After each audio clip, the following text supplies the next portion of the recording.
सब लोग दोस्तों देखिएगा, हम लोग प्राचीन भारतीय इतिहास जानने के स्रोत पढ़ रहे थे। और मैंने कहा था ये हम लोगों का पहला चैप्टर होगा। सो देखिएगा, आज हम लोग उसका पार्ट 5 पढ़ने चल रहे हैं। प्राचीन भारतीय इतिहास जानने के स्रोत का पार्ट 5 पढ़ने चल रहे हैं। सो चलिए स्टार्ट करते हैं। आज का जो हमारा टॉपिक है वो उपनिषद पर है। उपनिषद पढ़ने के साथ ही हम लोगों का वैदिक साहित्य जो है वो पूरी तरह से कंप्लीट हो जाएगा। ठीक, सो हम लोग उपनिषद स्टार्ट करते हैं।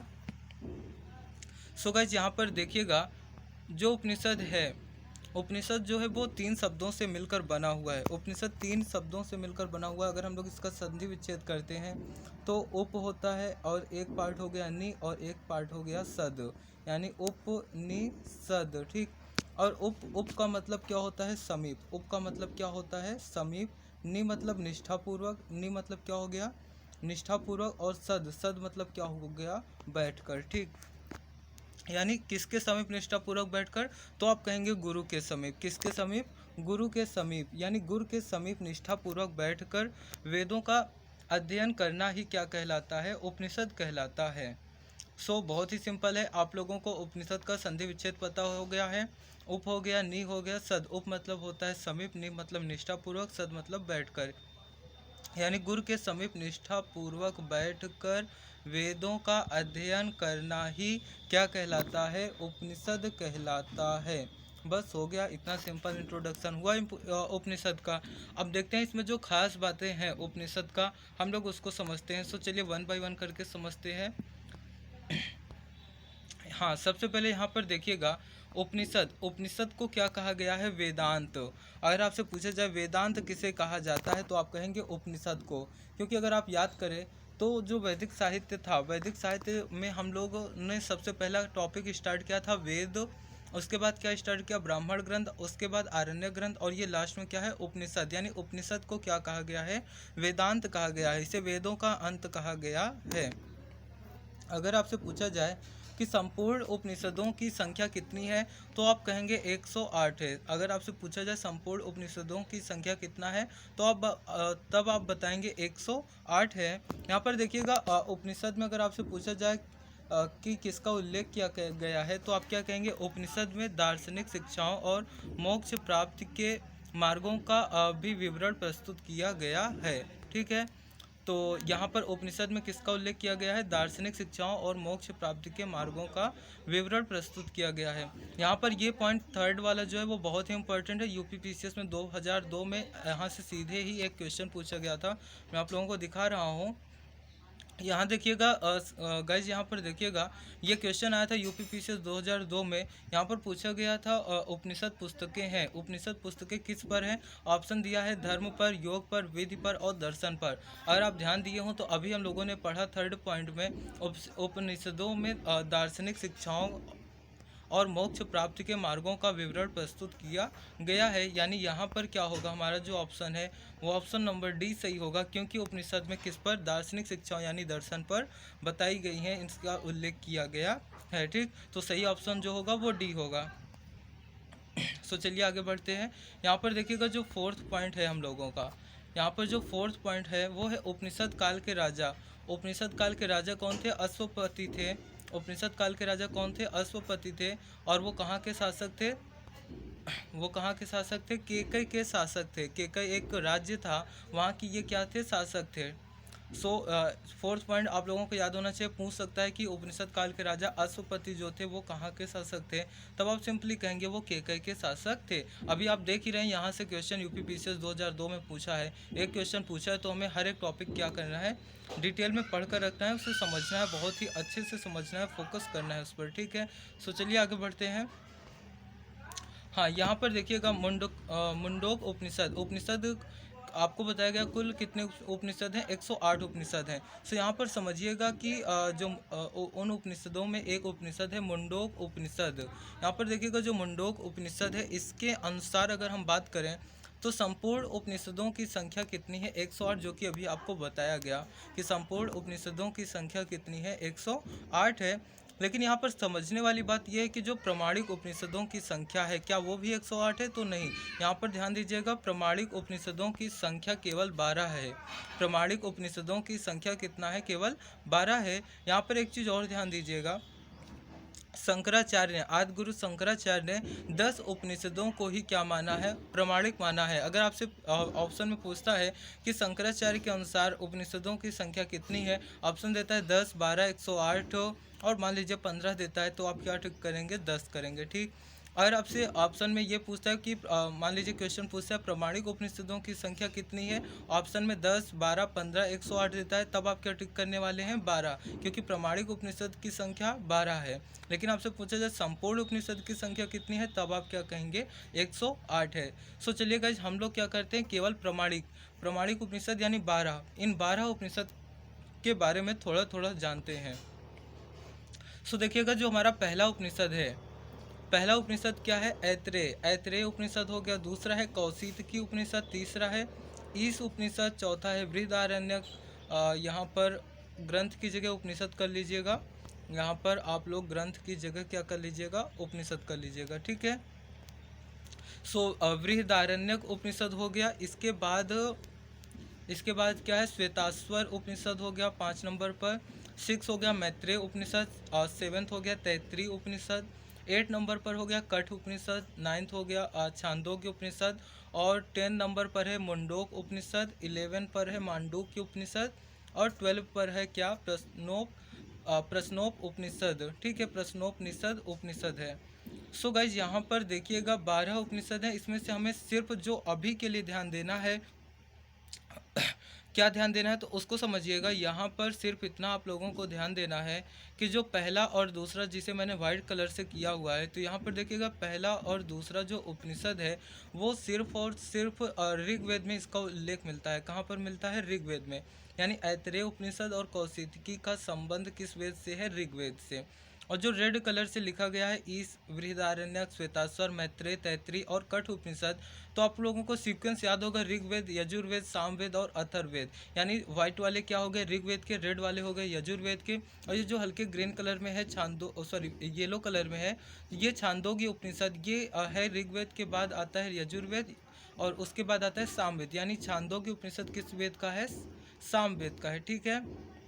और यहाँ पर जो ब्लू कलर से लिखा गया है मुंडोक, मांडूक और प्रश्नोपनिषद, ये किस वेद का है, तो आप सिंपली कहेंगे अथर्ववेद का है। ठीक है। तो यहाँ पर कलर का सिर्फ यही मतलब है, मैंने कलर किया था, आप लोग जल्दी से याद कर सकें और पहचान सकें। ठीक है।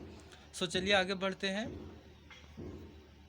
यहाँ पर देखिएगा, अगर हम बात करें अभी जो हम लोगों ने 12 उपनिषद देखा था, उन्हीं 12 में से जो हमारे लिए इम्पोर्टेंट है, हम लोग उसके बारे में थोड़ा थोड़ा पढ़ते हैं। सो यहाँ पर देखिएगा, उपनिषदों में सबसे बड़ा उपनिषद कौन है, तो आप कहेंगे बृहदारण्यक उपनिषद क्या है, सबसे बड़ा है। बृहदारण्यक उपनिषद क्या है, उपनिषदों में सबसे बड़ा उपनिषद है। और सबसे छोटा उपनिषद कौन है, तो आप कहेंगे मांडूक्य उपनिषद सबसे छोटा है। मांडूक्य उपनिषद क्या है, सबसे छोटा उपनिषद है। ठीक है, यहाँ तक क्लियर है। अब देखिएगा, यहाँ पर आपको बताया गया सबसे बड़ा उपनिषद बृहदारण्यक है और सबसे छोटा उपनिषद कौन है, मांडूक्य उपनिषद है। यहाँ पर सिर्फ इतना ध्यान देना है कि जो बृहदारण्यक उपनिषद है, इसमें याज्ञवल्क्य एक ऋषि थे और गार्गी, याज्ञवल्क्य ऋषि और गार्गी के बीच हुए संवादों का क्या मिलता है, हमें उल्लेख मिलता है। किसके किसके बीच के, याज्ञवल्क्य और गार्गी। यहाँ से क्वेश्चन पूछ सकता है कि याज्ञवल्क्य और गार्गी के बीच हुए संवादों का उल्लेख आपको किस उपनिषद में मिलता है, तो आप कहेंगे सबसे बड़े उपनिषद बृहदारण्यक उपनिषद में मिलता है। और साथ ही साथ यहाँ पर देखिएगा, सतोवधु और ब्रह्मवादिनी जैसी महिलाओं का उल्लेख भी हमें कहाँ मिलता है, बृहदारण्यक उपनिषद में मिलता है। किस प्रकार की महिलाओं का, तो आप कहेंगे सतोवधु और ब्रह्मवादिनी जैसी महिलाओं का उल्लेख हमें मिलता है बृहदारण्यक उपनिषद में। चलिए हम समझते हैं कि सतोवधु और ब्रह्मवादिनी का मतलब क्या होता है। तो देखिएगा, ब्रह्मवादिनी उन महिलाओं को कहते हैं जो वेदों का अध्ययन करने के बाद क्या रहती हैं, आजीवन कुंवारी रहकर वेदों का क्या करें, प्रचार प्रसार करें, वेदों का प्रचार प्रसार करें। यानी ब्रह्मवादिनी ऐसी महिलाओं को कहा जाता था जो वेदों का अध्ययन करती थी और आजीवन कुंवारी रहकर वेदों का प्रचार प्रसार करती थी। जबकि सतोवधु ऐसी महिलाओं को कहा जाता था जो वेदों का अध्ययन करने के बाद गृहस्थ जीवन में प्रवेश करती थी और उसके बाद वेदों का क्या करती थी, प्रचार प्रसार करती थी। बहुत ही सिंपल है। तो आप कहेंगे सतोवधु और ब्रह्मवादिनी जैसी महिलाओं का उल्लेख हमें बृहदारण्यक उपनिषद में मिलता है। ब्रह्मवादिनी ऐसी महिलाओं को कहते थे जो वेदों का अध्ययन करती थी और आजीवन कुंवारी रहती थी और फिर वेदों का प्रचार प्रसार करती थी। जबकि सतोवधु ऐसी महिलाएं होती थीं जो क्या करती थी, वेदों का अध्ययन करने के बाद गृहस्थ जीवन यानी शादी विवाह करती थी, उसके बाद क्या करती थी, वेदों का प्रचार प्रसार करती थी। यहाँ तक क्लियर है? सो चलिए आगे बढ़ते हैं। हाँ, तो देखिएगा तैत्तिरीय उपनिषद, अभी आपको बताया भी गया था कि उपनिषद 12 प्रकार के होते हैं, उन्हीं उपनिषदों में हम लोग कुछ का उल्लेख कर रहे हैं। सो देखिएगा तैत्तिरीय उपनिषद, यहाँ पर देखिएगा जो तैत्तिरीय उपनिषद है इसमें तक्षशिला और नालंदा विश्वविद्यालय का वर्णन किया गया है। हम लोगों ने बहुत सुना होगा तक्षशिला विश्वविद्यालय के बारे में, चंद्रगुप्त और चाणक्य से रिलेटेड विश्वविद्यालय था। तो तक्षशिला और नालंदा विश्वविद्यालय भी काफ़ी बड़ा विश्वविद्यालय हुआ करता था। सो तक्षशिला और नालंदा विश्वविद्यालय का वर्णन हमें किस उपनिषद में मिलता है? सो आप कहेंगे तैत्तिरीय उपनिषद में हमें इसका उल्लेख मिलता है। अब देखिएगा यहाँ पर जो कठ उपनिषद है, कठ उपनिषद में अध्यात्म ज्ञान के विषय में, किसके विषय में? अध्यात्म ज्ञान के विषय में यम और नचिकेता के संवादों का वर्णन है। किसका वर्णन है?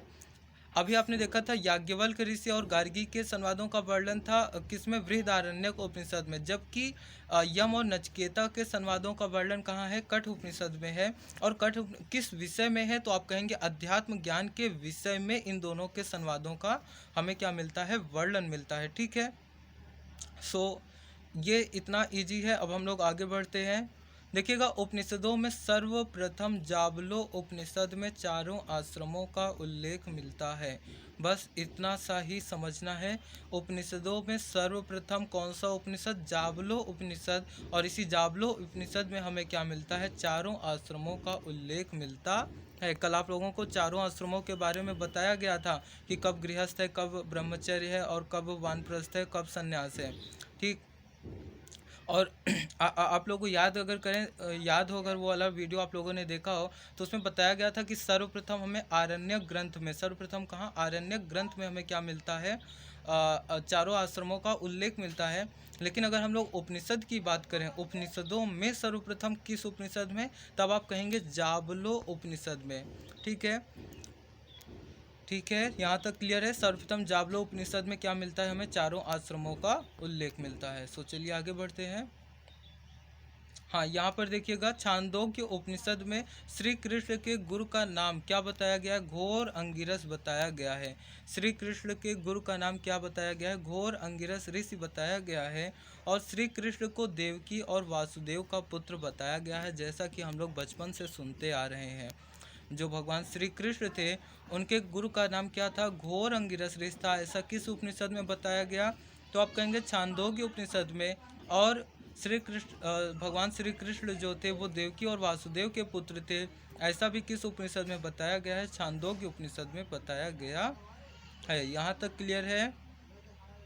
अब यहाँ पर कहते हैं लोग कि ज़्यादा पाप मत करो, नहीं तो अगले जन्म में आप लोग क्या बनने वाले हैं? चिड़िया, कुत्ता, बिल्ली सब बनने वाले हैं।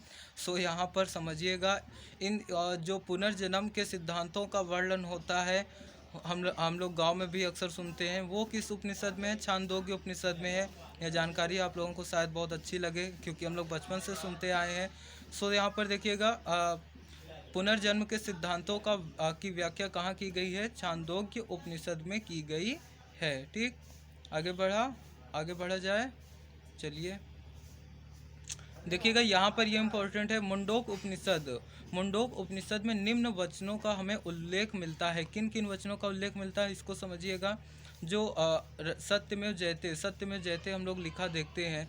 सो देखिएगा जो सत्यमेव जयते वाक्य है ये हमें कहाँ पर लिखा मिला है? सर्वप्रथम मुंडोक उपनिषद में मिला है। ठीक है, मुंडोक उपनिषद में निम्न वचनों का उल्लेख मिलता है।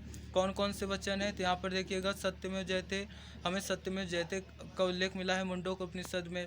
असत्य से सत्य की ओर ले चलो, अंधकार से प्रकाश की ओर ले चलो, मृत्यु से अमरता की ओर ले चलो। ये हम लोग संस्कृत में भी सुनते थे, यहाँ पर हिंदी में इसका उल्लेख मिला है। ठीक है, और फिफ्थ पॉइंट है यज्ञ की तुलना। यज्ञ की तुलना किससे की गई है? टूटी नाव से की गई है।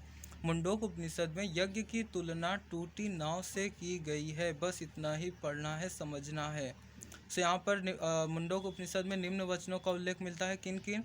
एक तो हो गया सत्यमेव जयते, दूसरा हो गया असत्य से सत्य की ओर ले चलो, और तीसरा हो गया अंधकार से प्रकाश की ओर ले चलो, चौथा हो गया मृत्यु से अमरता की ओर ले चलो, और फिफ्थ में क्या होगा? यज्ञ की तुलना इसमें किससे की गई है? तो आप कहेंगे टूटी नाव से की गई है। देखिएगा क्वेश्चन यहाँ कैसे पूछता है।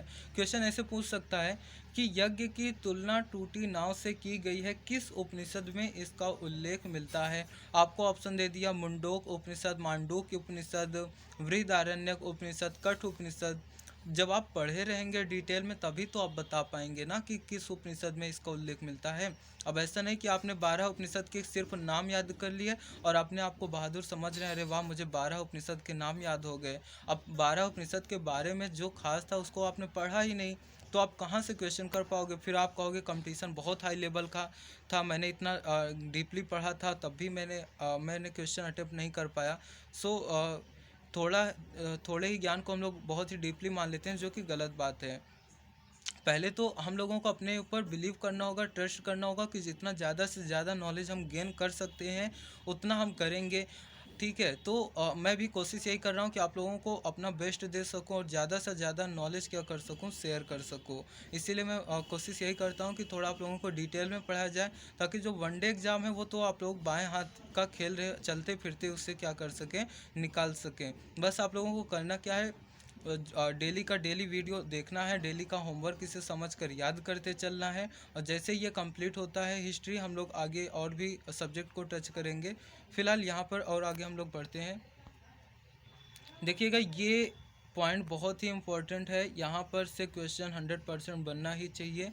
देखिएगा उपनिषदों का अध्ययन करने वाला प्रथम मुस्लिम कौन था? दारा सिकोह था।